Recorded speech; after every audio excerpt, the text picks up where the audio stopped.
Bem-vindos, né? Para nós é um prazer muito grande receber a todos vocês, tá bom? Muito bem. O ano passado, antes do Natal, o Natal está às portas, né? Eu fui convidado também a falar, só que eu falei ano passado, nessa mesma época, no sábado antes do Natal, eu falei sobre algumas coisas sobre o Natal, sobre o nascimento de Jesus, sobre algumas coisas interessantes, né? E nos últimos 6 meses, nós estamos estudando o Evangelho de Marcos e o Evangelho de João. E ao me aprofundar e ao estudar o Evangelho de João, muitas coisas se tornaram muito interessantes para mim, e eu procurei então trazer essa mensagem aqui para vocês. Quando eu era criança, eu gostava muito do livro de Daniel. Daniel era o livro da Bíblia, eu era o personagem bíblico que mais me atraía, né? E ao crescer e ao fazer alguns questionamentos, né? Por volta dos meus 19 anos, 17 para 19 anos, eu comecei a fazer alguns questionamentos, né? Eu perguntava o seguinte: será que a igreja adventista é a igreja verdadeira? Será que a palavra de Deus, ela é realmente aquilo que é o mais importante? Então nessa fase, né, que você está ali entre os 15 e 19 anos, você começa a fazer alguns questionamentos, algumas perguntas. E pensando exatamente sobre o Evangelho de João, eu quero trazer para vocês assim esta mensagem em 2 partes. Primeiramente eu vou falar sobre algumas coisas sobre a parte histórica de João, e posteriormente eu vou falar um pouquinho sobre uma visão panorâmica, né? É um voo panorâmico que a gente vai fazer sobre o Evangelho de João, tá bom? Eu convido vocês a abrir as vossas Bíblias, a sua Bíblia em João capítulo 1, vamos ler do versículo 1 até o versículo 14. Enquanto você vai achando aí, eu vou bebendo um pouco da minha água aqui. E você que está aí nos assistindo, abra também sua Bíblia no Evangelho de João, capítulo 1, do versículo 1 ao 14, tá bom? Muito bem. Vamos orar. Senhor nosso Deus e Pai, agora a Tua palavra será aberta e nós pedimos a presença do Teu Santo Espírito aqui conosco. Ajuda-nos para que nós possamos entender cada vez mais o processo de salvação feito por Deus Pai, Filho e Espírito Santo para a nossa vida. Obrigado por Teu amor, que Tu possas se revelar a cada palavra, Senhor Deus, a cada frase aqui deste Evangelho, e que nós possamos também colocar em prática em nossa vida, em nome de Jesus. Amém. No princípio era o verbo. Algumas traduções dizem a palavra, né? O verbo estava com Deus e o verbo era Deus. Ele estava no princípio com Deus, e todas as coisas foram feitas por Ele, e sem Ele, nada do que foi feito se fez. Nele estava a vida, e a vida era a luz dos homens. E a luz resplandece nas trevas, e as trevas não o compreenderam. Houve um homem enviado de Deus, e aí João, evangelista, está falando que esse homem, cujo nome era João, o João aqui é João Batista, né? Este veio para testemunho, para que testificasse da luz, para que todos crescem por ele. Não era ele a luz, mas veio para que testificasse da luz. Ali estava a luz verdadeira, que alumia todo homem que vem ao mundo. Estava no mundo, e o mundo foi feito por ele, e o mundo não o conheceu. Veio para o que era o seu, e os seus não o receberam. Mas a todos quantos receberam, deles o poder de serem feitos filhos de Deus, aos que creem no seu nome, aos quais não nasceram do sangue, nem da vontade da carne, nem da vontade do varão, mas de Deus. E o verbo se fez carne e habitou entre nós, e vimos a sua glória, como a glória do Filho unigênito do Pai, cheio de graça e de verdade. Muito bem. Quando nós estudamos os evangelhos, a gente vai aprendendo o seguinte, que João, ele era o mais novo dos discípulos de Jesus. Mas antes de se tornar discípulo de Jesus, ele se tornou discípulo de João Batista, né? A palavra João, Yohanan, significa Deus é gracioso, Deus concede a graça. Então, João e o seu irmão, né, Tiago, eles eram filhos de um pai pescador, chamado Zebedeu e Salomé. Zebedeu, ele era um pescador, né? Que ele havia conseguido bastante sucesso na pesca, né? De tal maneira que os evangelhos revelam que eles tinham empregados, né? Tinham pessoas que eram funcionários, que prestavam serviços a Zebedeu, tá bom? Então, na realidade, João, quando ele, junto com André, irmão de Pedro, eles se tornaram discípulos de João Batista. E a primeira vez que João viu Jesus foi próximo a Betânia, às margens do rio Jordão, quando então João Batista, né, levantou a voz e falou: eis o Cordeiro de Deus que tira o pecado do mundo. Então, naquele momento ali, isso chamou a atenção de João. No dia seguinte, o próprio João Batista vê novamente Jesus, e ele vai falar o seguinte: olha, vejam, eis o Cordeiro. E aí então João e André começam a seguir Jesus. E ao começar a seguir Jesus, Jesus para, olha para eles e fala assim: o que vocês estão buscando? O que vocês querem? Aí eles perguntam: aonde você mora? E aí Jesus fala: venham e vejam. Então, dessa forma é que começa, irmão, o relato da vida de João, né, ao seguir Jesus Cristo. E algumas curiosidades que a gente pode ver, que eu gostaria de trabalhar com algumas hipóteses, né? E vocês vão ver que essas hipóteses, elas são bem interessantes. Que a primeira hipótese é que João, provavelmente, ele tinha a idade entre 15 e 20 anos. Né? Da onde você tirou isso, Abner? Que ele tinha essa idade, tá bom? Bem, segundo a cultura da época, a cultura judaica da época, né? Geralmente, aos 5 anos, né, a criança aprendia a Mikra, né? Depois, com 10 anos, a Mishnah, tá certo? A partir dos 13 anos, né, o que eles chamam de o Bar Mitzvah. E a partir dos 15 anos, você podia escolher estudar o Talmud. E a partir então dos 15 anos, você poderia seguir um rabino. Então, quando João vai e segue João Batista, ele já poderia, provavelmente ele tinha de 15 anos para cima. E por que eu trabalho com a hipótese de que João ele teria menos de 20 anos? Algumas curiosidades, né? Tá certo? Houve um momento da história dos evangelhos em que Jesus e seus discípulos vão até o templo. E aí então os líderes falam o seguinte: olha, Jesus e os discípulos não pagam o imposto do templo? E aí Jesus fala assim para Pedro: Pedro, vai até o mar, pesca o primeiro peixe que você pegar, abre a boca do peixe e você vai encontrar 2 moedinhas. Paga um imposto para você, por você e por mim. Então, na realidade, se eles deveriam pagar o imposto, quando você vai lá no Antigo Testamento, eu botei o texto aí, eu não vou ler todos os textos, né? Êxodo capítulo 30, versículo de 11 a 16, você vai ver que o conselho de Moisés dado ao povo é que quem deveria pagar o imposto era somente as pessoas que tinham de 20 anos para cima. Então, o mais provável é que a grande maioria dos discípulos, eles tinham menos de 20 anos.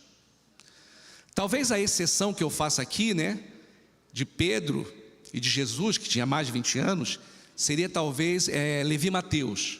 Como ele era um cobrador de imposto, ele estava isento de pagar talvez esse imposto.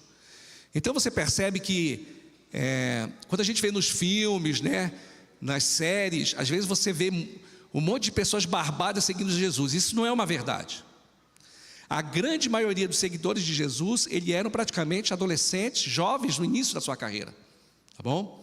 E isso é um fato assim bem interessante aí, tá bom? Outro questionamento que eu acho que é importante trazer para vocês é sobre a personalidade de João. Para muitos parece que João, né, que o único que era nervoso, né, que era intempestivo, era Pedro, né?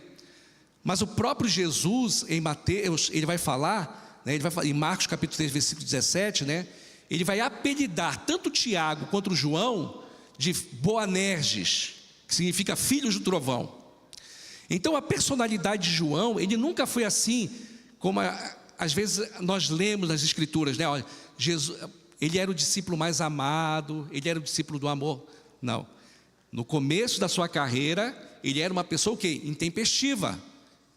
Ele era explosivo. Ele vai dizer assim: Senhor, quando ele estava numa vila de samaritanos, né? ele vai falar para aqueles samaritanos que ele queria guarida, né, para que passasse aquela noite, tanto Jesus quanto os discípulos, e eles não aceitam os samaritanos, né?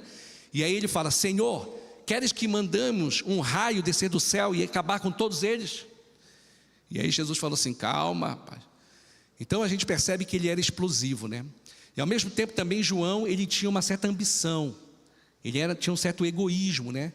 Tanto é que Salomé, ele vai pedir pelos dois filhos, né? Tanto João quanto Tiago se assentaram, um à direita e outro à esquerda do Messias, né? Mas também eles mesmos acabam querendo uma posição maior ali diante de Cristo, porque achavam que o reino de Deus seria aqui neste mundo, tá bom? Então esse é um fato interessante. Outro tema que eu gostaria de tratar com vocês, outro ponto que eu acho que é interessante da vida de João, é que, será que João ele poderia ter algum parentesco com Jesus? Eu não sei se vocês já pensaram nessa possibilidade, né? João Batista, a gente sabe que ele tinha um parentesco com Jesus, né? Isabel era prima de Maria, tá bom? Mas olha algumas coisas interessantes quando você estuda os evangelhos, né? Por exemplo, no evangelho de Mateus, eu vou ler com calma aqui, que esse é um ponto importante. Você vê lá, né? Todas as 3 descrições eram o relato de quando estava ali ao pé da cruz. Então em Mateus 27, 56 diz assim, que ao pé da cruz estava Maria Madalena, Maria mãe de Tiago e de José, e a mulher de Zebedeu. Então essa informação é importante. Quando você vai no evangelho de Marcos, capítulo 15, versículo 40, né? Ele vem relatando, então Marcos cita o seguinte, ó: estavam ali também algumas mulheres, observando de longe entre elas. Aí eu coloquei na mesma cor aqui para facilitar, né? Maria Madalena, Maria, mãe de Tiago, o menor, e de José. Isso aqui é interessante, que ele falou Tiago, o menor. Então é porque havia um outro Tiago, né? Tá certo? E José e Salomé. Então aqui ele já fala aqui que a mulher de Zebedeu era Salomé. E o próprio João, ao escrever o seu evangelho e relatar essas coisas, ele vai dizer o seguinte, ó: junto à cruz estavam a mãe de Jesus, Maria, mulher de Clopas. Então essa mulher de Clopas não pode ser a mulher de Zebedeu, né? Provavelmente ela é a mãe, né, de José o menor, ou Tiago o menor e José, Maria Madalena e a irmã da mãe de Jesus. Então a irmã da mãe de Jesus, existe uma possibilidade muito grande, né, de ser Salomé. Tá bom? Então isso é algo assim que eu achei interessante para poder trazer aqui para vocês. Tá bom? Muito bem. Outro ponto que eu gostaria de destacar, vamos aqui, é que ali nós entendemos então um pouquinho o porquê que Salomé ela vai pedir ao rabino Jesus, e ela se ajoelha, né, com uma certa, assim, entre aspas, uma certa petulância, né, pedindo que os 2 filhos tivessem um ao lado direito e um à sua esquerda. Por quê? Porque ela tinha uma ascendência familiar sobre Jesus. Não era comum naquela época uma mulher chegar até um rabino e fazer um pedido como esse. Da mesma forma, quando Jesus estava na cruz, ele vai falar: João, esta é tua mãe. E ele vira para Maria, para sua mãe, e fala: este é teu filho, cuida dela. E aí, na realidade, João vai e cuida de Maria. Então a gente não tem muito, o mais provável é que João, ele viveu ali em Jerusalém, o concílio de Jerusalém, pregou em Jerusalém, porém ele vai acabar morando na cidade de Éfeso, né? Existem algumas discussões que ele vai a Samaria junto com Pedro e depois ele vai para Éfeso, mas o mais importante é que ele vai pastorear a igreja de Éfeso, essas 7 igrejas, e para Éfeso provavelmente ele vai levar Maria, e vai cuidar de Maria, tá bom? Esse é outro ponto que eu acho que é importante aqui. Este agora é uma coisa, é um tema assim bem importante para nós entendermos um pouco melhor o evangelho de João, tá certo? Nós estamos estudando já nesse trimestre esse evangelho, né? Que havia muitos problemas quando João ele morava na cidade de Éfeso, né? Um dos problemas é que havia uma demora na volta de Jesus. Na realidade, quando você vai ao final do evangelho de João, você vai ver que Jesus ele fala da forma como Pedro morreria. E aí Pedro fala o seguinte para Jesus: e este aqui, o discípulo amado, como é que vai ser o futuro dele? E Jesus fala: olha, sobre ele não importa você saber sobre o futuro dele. Se ele vai morrer de forma natural, o que vai acontecer, ou se ele vai ficar vivo até a minha vinda. E aí então muitas pessoas, né, criaram essa lenda, né, distorceram um pouco as palavras de Jesus, e eles acreditavam que antes de João o evangelista morrer, Jesus viria. E aí então as pessoas já tinham quase 70 anos que Jesus morreu, e Jesus não tinha vindo, e João estava envelhecendo, João estava ficando cada vez mais difícil, né? A outra questão que é interessante também é a oposição dos judeus, chamado Birkat Haminim, que significa o seguinte, né? Ali na sinagoga havia um momento da liturgia em que eles faziam uma maldição aos hereges. Eles faziam uma maldição ao cristianismo. Então é por isso que, por exemplo, quando João vai escrever o livro do Apocalipse, a carta a Esmirna, ele fala, sinagoga de Satanás. Porque muitos que se dizem judeus não são. Então esse era um outro ponto que havia ali, né, no final do primeiro século. Outra questão interessante é a filosofia grega, né, o helenismo, né. Havia naquela época, né, repercutindo ainda a teoria de um filósofo que tinha vivido 500 anos antes de Cristo. Esse filósofo chamava-se Heráclito. Heráclito, ele era considerado como se fosse o pai da dialética, né? Para Heráclito, você não poderia atravessar um rio 2 vezes, né? Porque tudo estava em movimento. Então, cada vez que você passava ou atravessava um rio, sempre você passaria de uma forma diferente, porque tudo estava envolvido na questão do logos. Então, para Heráclito, a questão do logos era a razão, era a palavra, era a ação. Então, havia a ideia nesse filósofo de que os deuses, né, tá certo? Eles eram absolutos, né? E porém,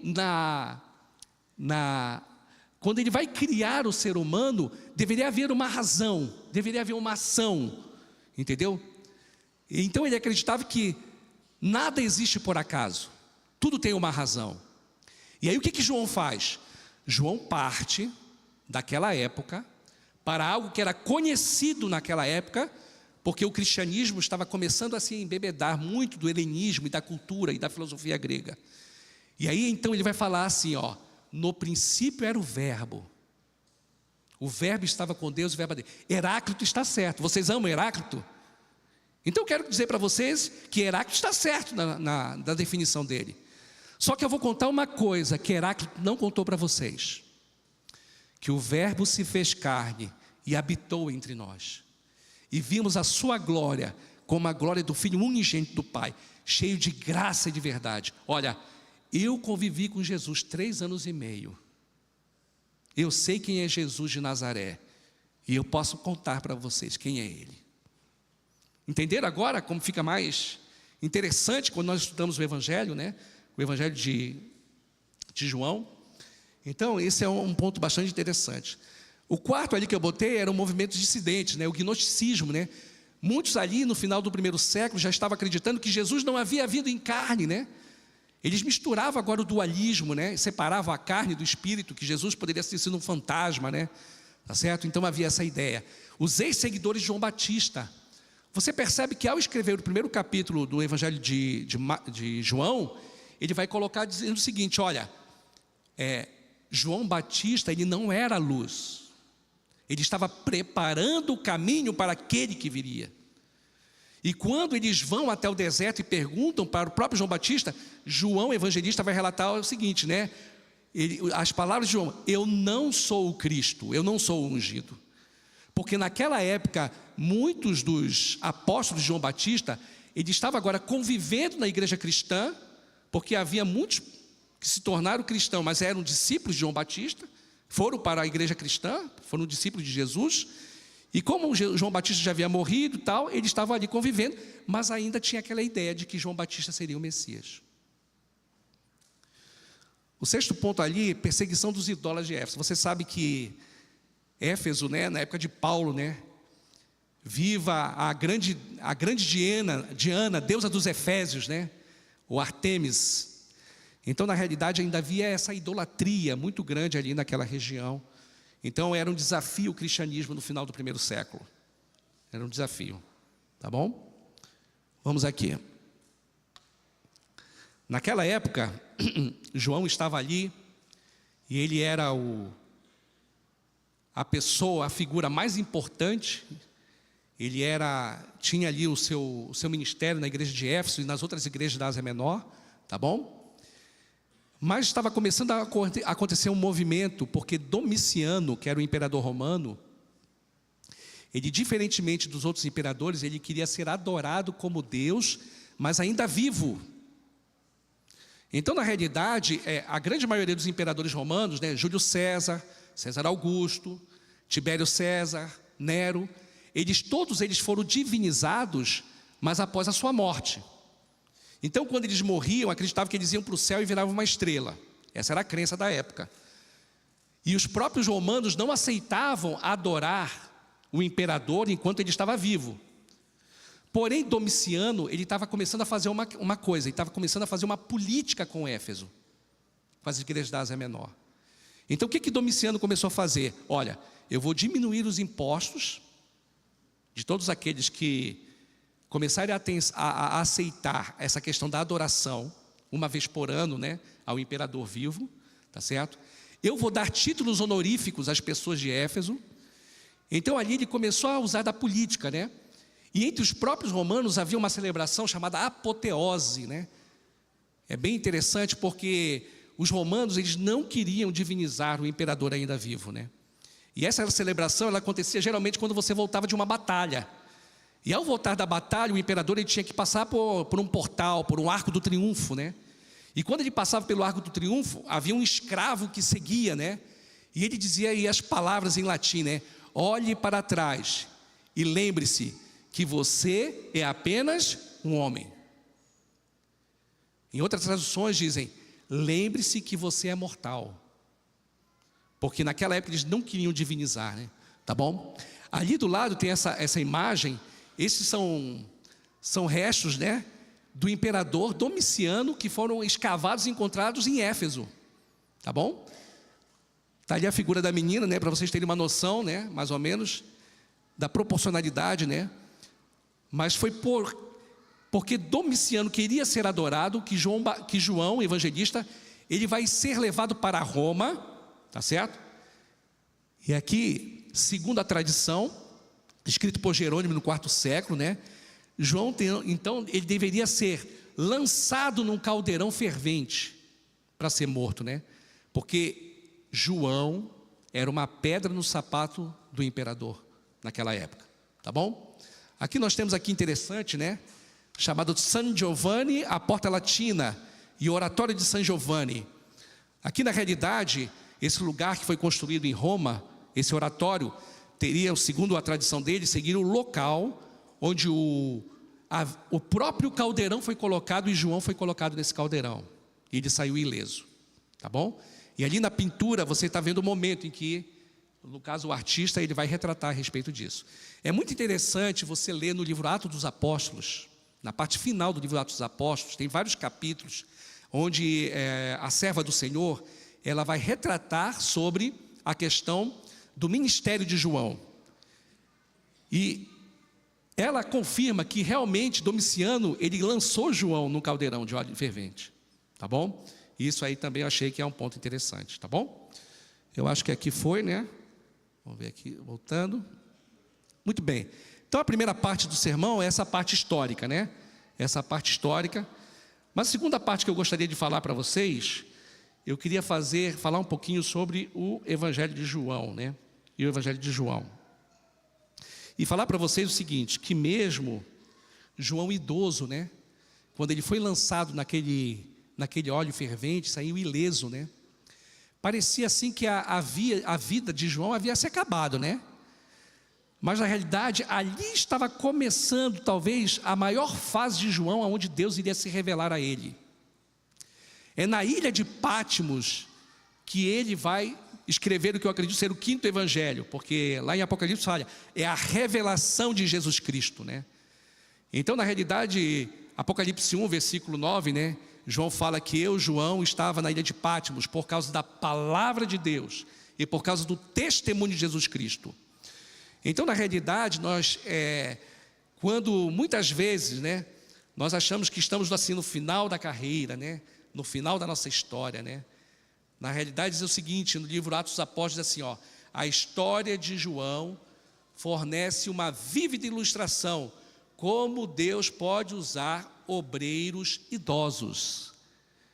Quando você ainda acha que você está, olha, eu estou no final da minha vida, estou me entregando, não. Deus pode usar você para a sua obra de uma maneira assim espetacular como usou João, tá bom? E existe uma lição que eu acho que é muito interessante, que é Jesus, ele transformou o João Boanerges, filho do trovão, no João, discípulo do amor. Esse é um ponto importante. Por isso o nome dele, Yohanan. Deus é gracioso. Deus concedeu graça a João. E esse mesmo Deus, ele concede graça a mim e a você. Nós temos muitas coisas da nossa personalidade que são explosivas, né? Intempestivos, ambiciosos, egoístas, né? Mas ao esvaziarmos do nosso eu, ao sermos atraídos para o Jesus de João, ele vai transformando a nossa personalidade. E ele vai trabalhando de tal maneira que você vê que a personalidade de João, ela foi usada para o serviço do Senhor. Então naquele momento da história, quando Domiciano queria dominar, ele se manteve o quê? De forma íntegra, perseverante, entendeu? Calmo, sereno, manso. Não mais aquele João explosivo, porém determinado, porque ele sabia em quem ele tinha crido. O evangelho de João, irmãos, é um evangelho diferente de todos os outros evangelhos. Enquanto o evangelho de Mateus, Marcos e Lucas são conhecidos como evangelhos sinóticos, né? Você enxerga pelo mesmo prisma, pelo mesmo ângulo, né? Até dizem que o evangelho de Mateus, ele foi escrito para a raça eleita, os judeus, né? O evangelho de Marcos foi escrito para a raça poderosa, os romanos, né? O evangelho de Lucas foi escrito para a raça rejeitada, os gentios. E o evangelho de João foi escrito para a nova raça, os cristãos. Mas na verdade, todos os 4 evangelhos eles se complementam. É importante nós estudarmos todos esses evangelhos, tá bom? O primeiro evangelho a ser escrito foi o evangelho de Marcos, provavelmente por no ano 60 depois de Cristo, depois o de Mateus, 70, entre 70 e 80 o evangelho de Lucas, e provavelmente por volta do ano 100 o evangelho de João, tá bom? O evangelho de João, irmãos, ele é um evangelho simples, quando você vai vendo a leitura dele, né, no grego koiné. Dizem aí os especialistas, né, pedagogos e especialistas na linguísticas, né, que o evangelho foi escrito em torno de 800 palavras. Então você tem verbos, adjetivos, substantivos aqui, e 800 palavras seria o vocabulário comum de uma criança do 5º ano. Se você pensar na língua portuguesa, tem 300 mil palavras, né? Então você vê que aparentemente o evangelho de João é um evangelho simples, né? Mas o evangelho de João é um evangelho profundo, irmãos. Se há um livro da Bíblia onde se escreveram tanto, né? Se gastou tanta tinta, papel, é o evangelho de João. Porque o evangelho de João, ele é um evangelho profundo. Ao mesmo tempo que é simples, irmãos, ele é o evangelho mais estudado da palavra de Deus. Se restasse, irmãos, se sumisse todos os 65 livros da Bíblia e restasse unicamente o evangelho de João, ele seria suficiente para nós entendermos o plano da salvação, para nós entendermos quem é Deus, quem é Jesus e quem é Jesus Cristo. Se nós pegássemos um verso do evangelho de João, capítulo 3, versículo 16, porque Deus amou o mundo de tal maneira que deu seu Filho unigênito, para que todo aquele que nele crê não pereça, mas tenha a vida eterna, seria suficiente para a minha e para a sua salvação. Existe muita profundidade no evangelho de João, irmãos. E eu humildemente, eu quero destacar aqui com vocês alguns pontos, né? E o primeiro ponto que eu gostaria de destacar assim, seria que o evangelho de João, ele é o evangelho dos sinais.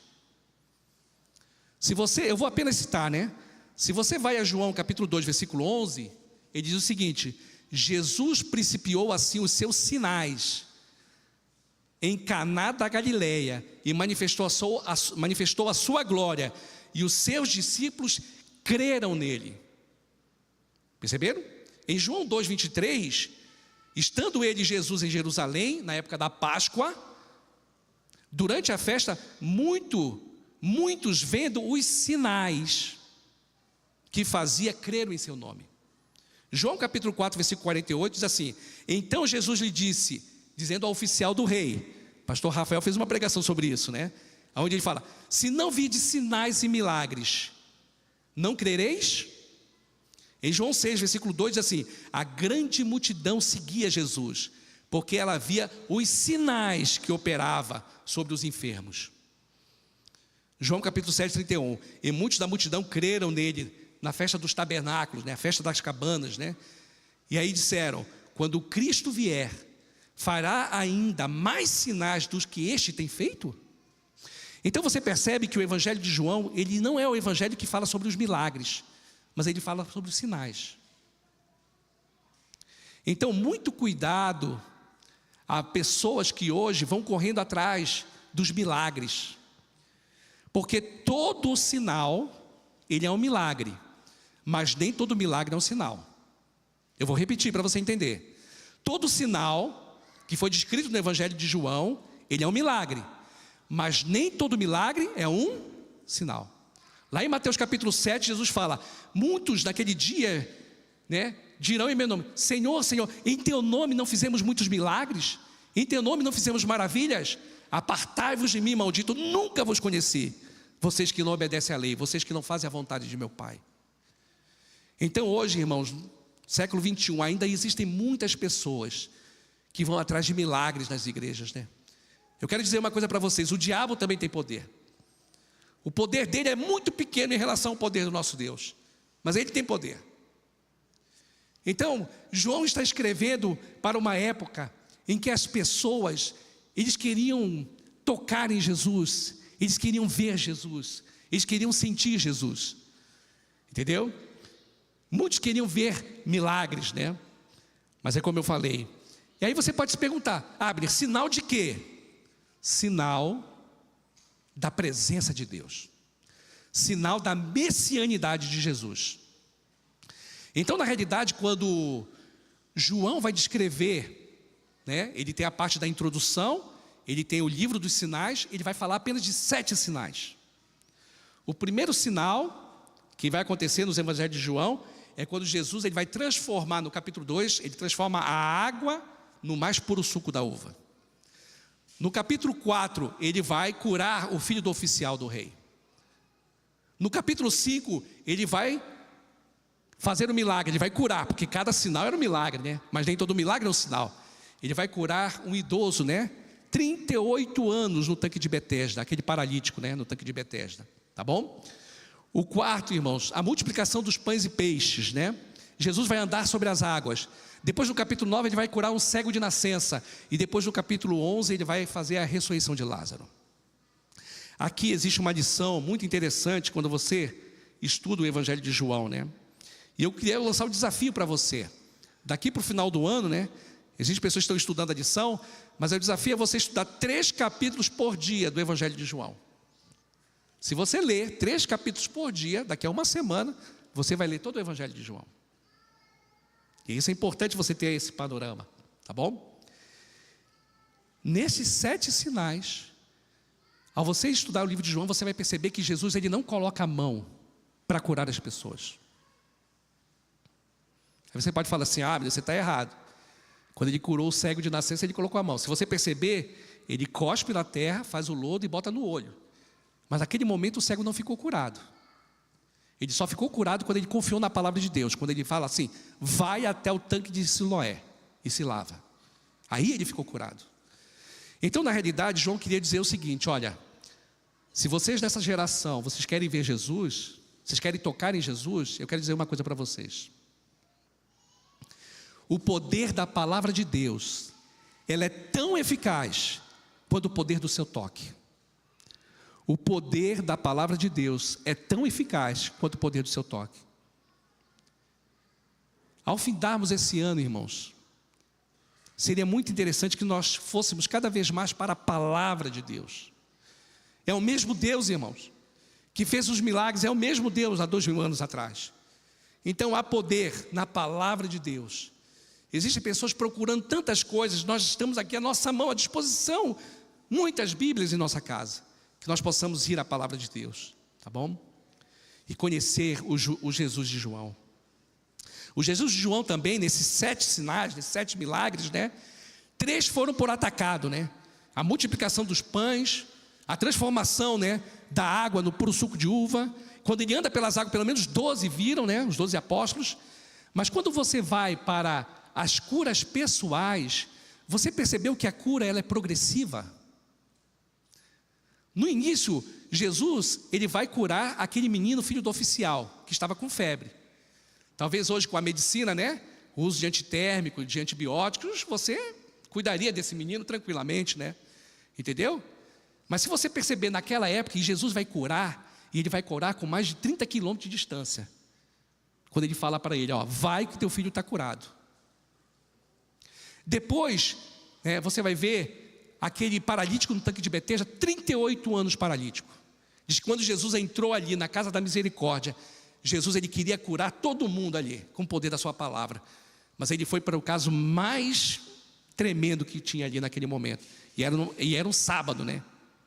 Ia ser um alvoroço, ele cura todo mundo ali no dia de sábado, né? E você percebe que ele cura e ele vai para a sinagoga. Isso é interessante também, né? Jesus ia cumprir a vontade do Pai, né? Tá bom? Mas você vai ver que depois ele vai curar um cego de nascença.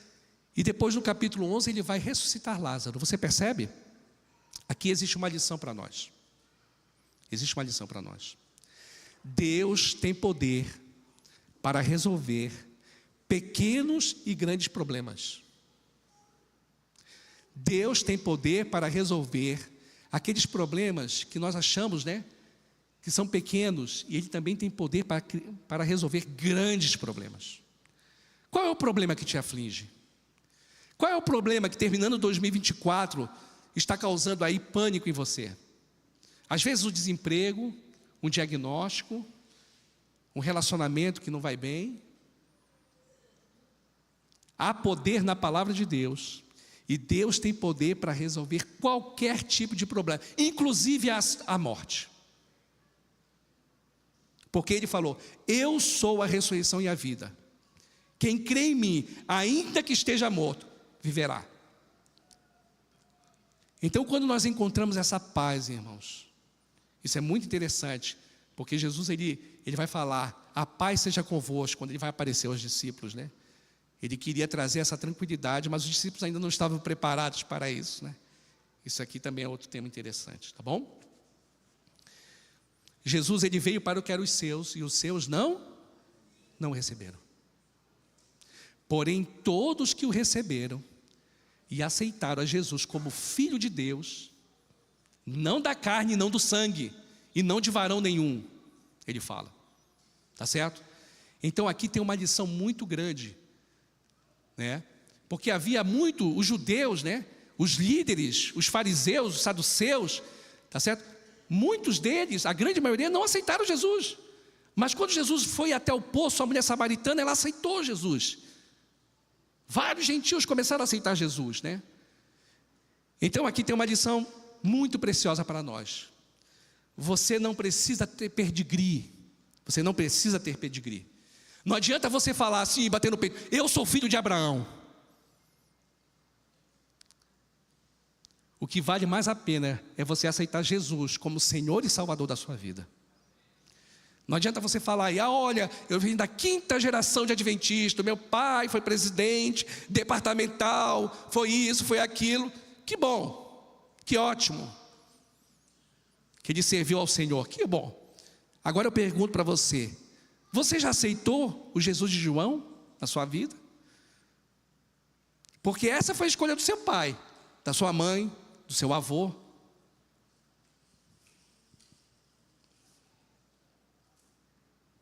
A revelação de Cristo no Evangelho de João, ela é progressiva. Isso é outra coisa muito interessante. Você vê que ele chega para Nicodemos, e Nicodemos ali ele resiste, né? Ele poderia ter sido um dos discípulos ali no início, da carreira, né? Mas ele só vai aceitar isso 3 anos, logo quando Jesus, né? Eu, quando for, né, pregado no madeiro, a todos atrairei para mim. Ali Nicodemos, ele pode entender melhor, né? Ali ele pode entender melhor. Mas Jesus, quando ele chega, por exemplo, à mulher samaritana, e aqui está a beleza do evangelho, que é uma coisa extraordinária, né? Ali naquele momento, ele era um estranho no poço.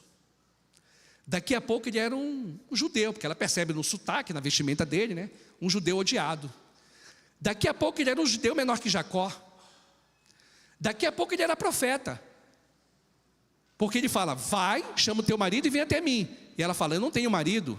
Aí ele fala, dissestes bem, porque você foi casada 5 vezes e aquele com quem você vive hoje não é teu marido. Aí ela fala, vejo que tu és profeta. Daqui a pouco ele se revela, eu sou o Messias dos judeus. E quando essa mulher vai e traz as pessoas, né, naquela vila, naquela aldeia de Samaria, o que acontece? Ele fala, ele é o Salvador do mundo. Ele não é apenas o Messias dos judeus, ele é o Salvador do mundo. Então, lá em Provérbios capítulo 4, versículo 18, né, diz que a vereda do justo é como a luz da aurora, que vai brilhando mais e mais, até ser dia perfeito. Até ser dia perfeito. Existe uma ponte, irmãos, na construção do Evangelho de João, né? Você tem a parte da introdução, você vai ter o livro dos sinais, e aí você vai entrar a partir do capítulo, na realidade do capítulo 1, versículo 19, até o final do capítulo 12, é o livro dos sinais. A partir do capítulo 13, você vai ter a introdução do livro da glória, que é um ponto muito importante. Mas existe uma ponte que faz a conexão entre essas duas partes. E essa conexão está numa expressão do Antigo Testamento, né, que se tornaram muito famosas, essas 7 declarações de Jesus, né, que começa com a questão do eu sou. Quando Moisés se apresentou na sarça ardente, ele não sabia o que ele iria falar para o faraó. E ele fala, eu sou o que sou. Eu não tenho começo nem tenho fim. Eu existo desde a eternidade. Então ele vai falar naqueles primeiros 5, né, que são livros dos sinais, ele vai falar, eu sou o pão da vida, né? Eu sou o pão que desceu do céu, eu sou a luz do mundo, eu sou a porta das ovelhas, eu sou o bom pastor, eu sou a ressurreição e a vida. E já no capítulo, né, no livro da glória, ele vai falar os últimos 2 eu sou. Ele vai falar, eu sou o caminho, a verdade e a vida, e ninguém vai ao Pai, senão por... E por final ele vai falar, se você crê em mim, se você me aceita, você deve permanecer em mim, porque eu sou a videira verdadeira, e vocês são ramos. O apóstolo Paulo disse, aquele que está em pé, cuidado para que não caia. O livro da glória, irmãos, eu me sinto assim, extremamente pequeno de falar sobre isso. É o discurso de Jesus, onde ele vai trazer instruções para os discípulos, né? A partir do capítulo 13, Jesus, ele teve uma vida, irmãos, de abnegação, uma vida de serviço. Desejar todas as nações, página 642, diz assim, toda a vida de Cristo, o Jesus de João, fora de abnegado serviço, não veio para ser servido, mas para servir e dar a sua vida como resgate de muitos, né? Mas ainda os discípulos não haviam aprendido a esta lição. Por quê? Porque havia ainda muito orgulho no coração dos apóstolos. Havia ainda muito preconceito na mente dos apóstolos. E aí quando Jesus, naquele momento, e aqui são as últimas horas, quinta-feira à noite, né? Quando ele começa a lavar, ele se levantou e começou a lavar os pés, irmãos, isso ali foi uma coisa assim tremenda. Aquilo que eles tinham observado durante 3 anos e meio, agora Jesus estava demonstrando em ação, e essa imagem jamais iria sair do coração e da mente dos apóstolos. Quando Jesus começa a lavar, e ali você tem uma coisa interessante, né? Você vai ter vai ter Judas à esquerda de Jesus e vai ter João, o evangelista à sua direita, né? E ele começou a lavar os pés de Judas. Agora olha que coisa interessante, né? Jesus, que é Deus, aonde os querubins e serafins o adoram, aonde um dia todo joelho dobrará perante ele, ele se inclinou para lavar os pés daquele que iria traí-lo.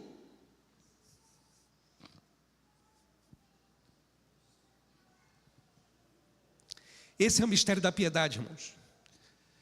Jesus se esvaziou de si mesmo, assumiu a forma de servo. Jesus lavou os pés de Judas, mas Judas não conseguiu entregar o seu coração a Jesus. João, o discípulo amado, já foi diferente, né? Então é interessante quando lá no Atos dos Apóstolos, a serva do Senhor fala João e Judas representam aqueles que professam ser servidores de Jesus Cristo. Atos dos Apóstolos, página 558. Quando Jesus estava lavando os pés de Judas, Judas pensava o seguinte: esse homem não pode ser o Filho de Deus. Ah, se ele soubesse o que eu estou tramando. Ele se humilhando aqui, fazendo isso, esse homem jamais um dia pode ser rei. Enquanto que Pedro, né, falou assim, não, se é para lavar, lava tudo, né? Lava tudo.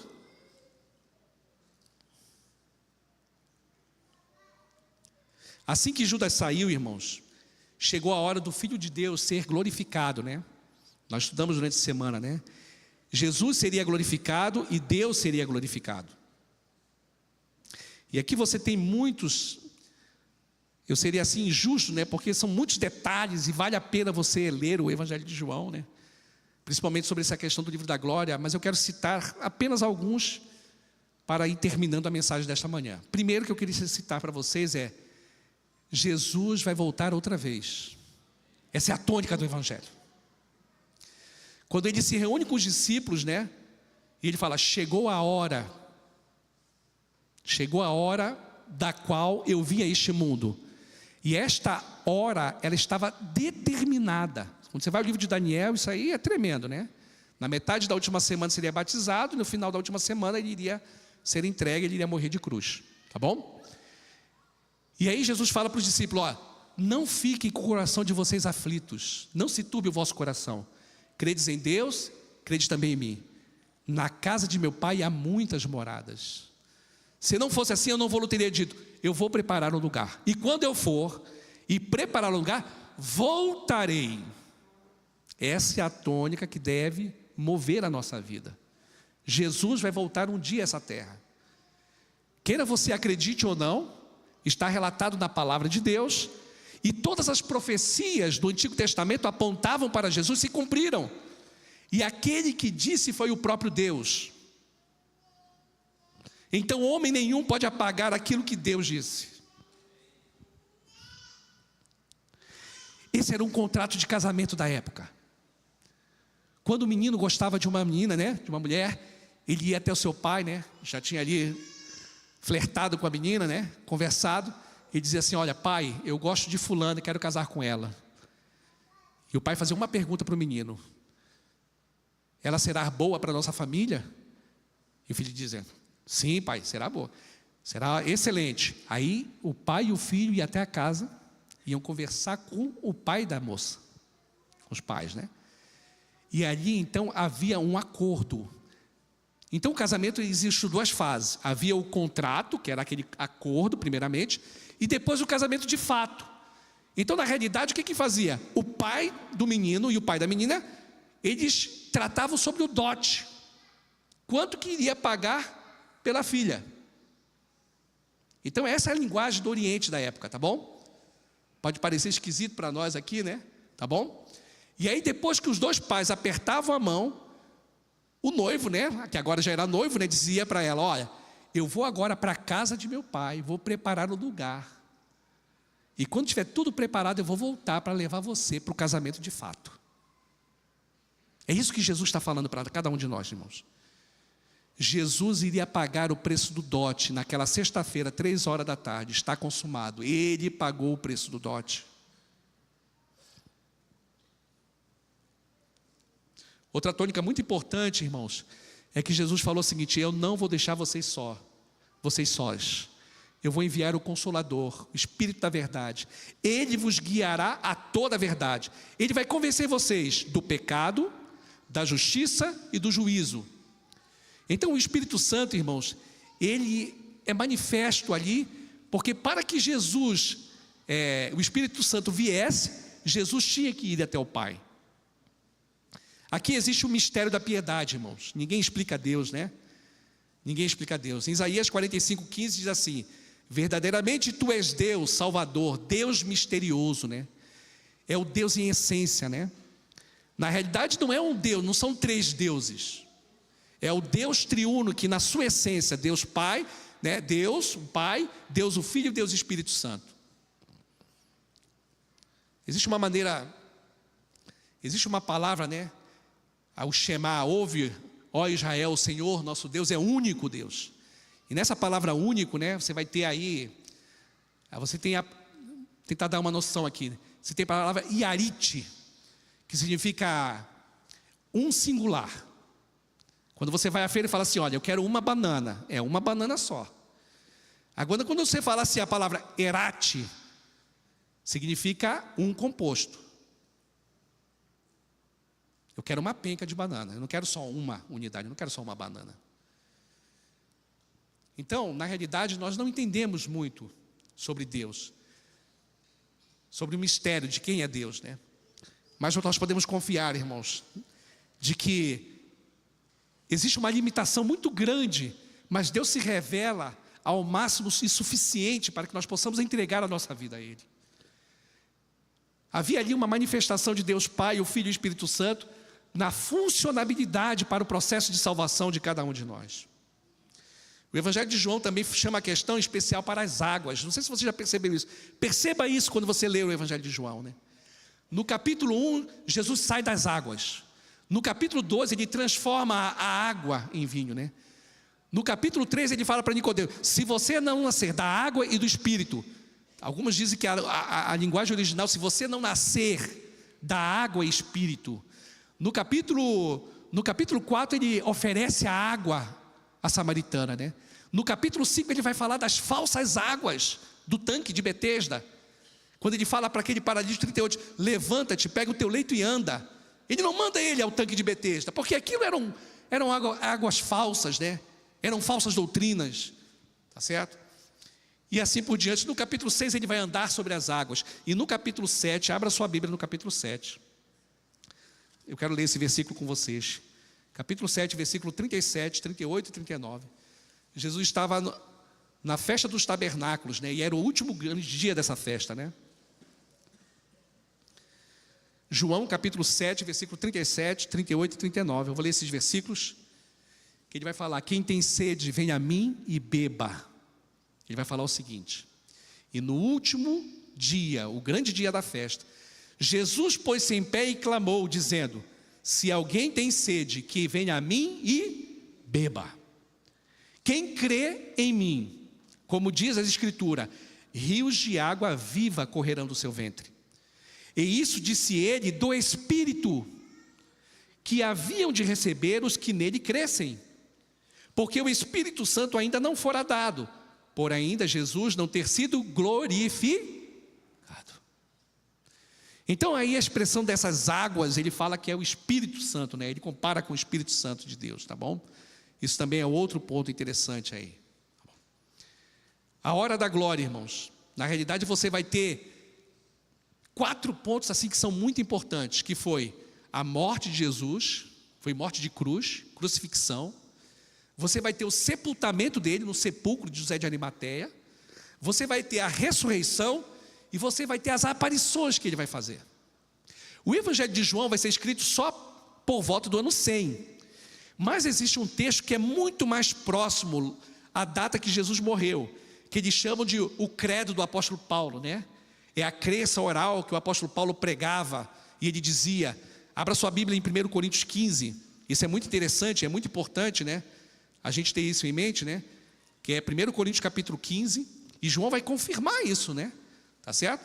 Até porque João, ele esteve presente nesse momento, né? 1 Coríntios capítulo 15, versículo 3 em diante, diz assim a palavra de Deus: Olha o que Paulo fala: porque primeiramente vos entreguei o que também recebi, que Cristo morreu por nossos pecados segundo as Escrituras, e que foi sepultado e que ressuscitou ao terceiro dia segundo as Escrituras, e que foi visto por Cefas aqui no caso é Pedro, e depois pelos 12, depois foi visto uma vez por mais de 500 irmãos. 500 pessoas viram Jesus, dos quais vive ainda a maior parte, mas alguns já dormem também. Depois foi visto por Tiago, depois por todos os apóstolos. Então aqui é um ponto muito interessante. E talvez você fale assim: olha, por que no Evangelho fala que Pedro e não fala Maria Madalena? Vocês perceberam esse detalhe? Não. Naquela época, irmãos, era muito mais fidedigno se você colocasse uma figura masculina. Por isso que Paulo cita Pedro, Ele cita Pedro, Ele coloca Pedro, era a prioridade lógica e não a prioridade cronológica, porque a primeira que viu foi Maria Madalena. Tá bom? O propósito, irmão, de João ao escrever o Evangelho, e aqui eu parto para o final do sermão, ele tinha um propósito ao escrever o Evangelho de João. O Evangelho de João foi o último livro escrito da Bíblia. O último livro escrito da Bíblia não foi o Apocalipse. O último livro da Bíblia foi o Evangelho de João, tá bom? Vamos ao último texto do Evangelho de João. Por que João evangelista, guiado pelo Espírito Santo, escreveu este Evangelho? Capítulo 20, a partir do versículo 30 e 31. Diz o seguinte: todos acharam? Jesus, pois, operou também em presença de seus discípulos muitos outros sinais que não estão escritos neste livro. Estes, porém, foram escritos para que creais que Jesus é o Cristo, o Filho de Deus, e para que, crendo, tenhas vida em seu nome. Se João Evangelista fosse escrever todos os sinais que ele presenciou, irmãos, lá no final do capítulo 21, ele vai dizer o seguinte: olha, faltaria livros, para eu falar sobre todos os sinais que eu vi, que Jesus fez, para que tenhas vida. Mas a vida que você vai ter não é essa vida de 70, 80 anos. O apóstolo Paulo fala: se a nossa vida se limita a 70, 80 anos, nós somos os mais infelizes de todos os seres humanos. Se Jesus não ressuscitou, a nossa fé, ela é vã. Mas quando Jesus ressuscitou, e para aqueles que creem nisso, você vai ter vida, e você vai ter vida eterna, você vai ter vida em abundância.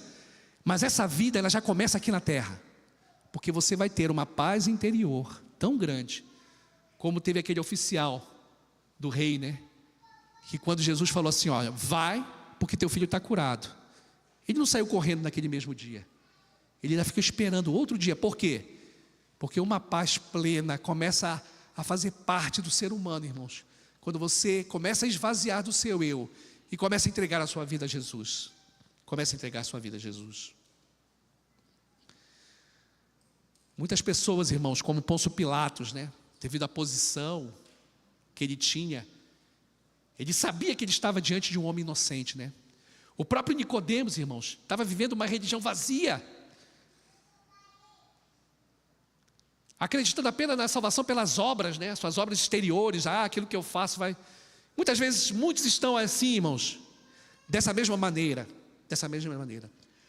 O medo de ser livre provoca na gente, irmãos, o orgulho de ser escravo. Eu vou repetir para vocês: o medo de ser livre. Você quer ser livre? Conheça o Jesus de João. O Jesus de João tem que ser o João do Abner, tem que ser o João do Paulo, da Maria, do José, da Antônia. O medo de ser livre provoca na gente, irmãos, o orgulho de ser escravo. Você quer conhecer o Jesus de João? Você quer realmente conhecer o Jesus de João? Que eu e você possamos, ao nos debruçarmos sobre a palavra de Deus, irmãos, aceitarmos cada vez mais na nossa vida Eu, quando falei para vocês, com 19 anos, 17 para 19 anos, eu comecei a fazer muitos questionamentos. E eu sei que existem muitos jovens aqui, que eles vão se perguntando, né? Será que realmente é verdade? Eu falo para você, mergulhe na palavra de Deus. Estude a palavra de Deus. E você vai conhecer o Jesus de João.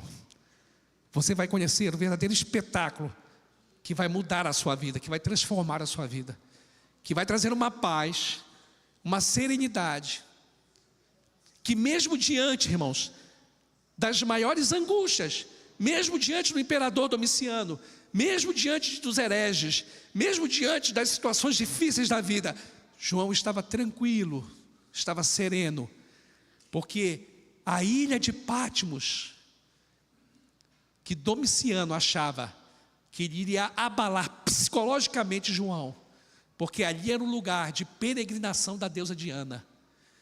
Ali foi quando João, irmãos, foi a verdadeira porta do céu, foi a verdadeira Betel de João. Quando Jesus se manifestou, não mais como aquele, né, humilde carpinteiro, mas agora como sumo sacerdote, como Rei dos Reis e Senhor dos Senhores. E ao sair dali, irmãos, uma paz plena, um trabalho mais ainda exigia de João. E João cumpriu a sua missão. Nós como igreja, irmãos, nós precisamos entender isto, que nós temos uma missão, Deus orou por cada um de vocês. A oração sacerdotal de Jesus Cristo, no capítulo 17, ele fala, santifica-os na verdade, a tua palavra é verdade. Eu oro não somente pelos discípulos, ali no início do primeiro século, mas por todos aqueles que um dia vão aceitar a Jesus como Senhor e Salvador. Aceite o Jesus de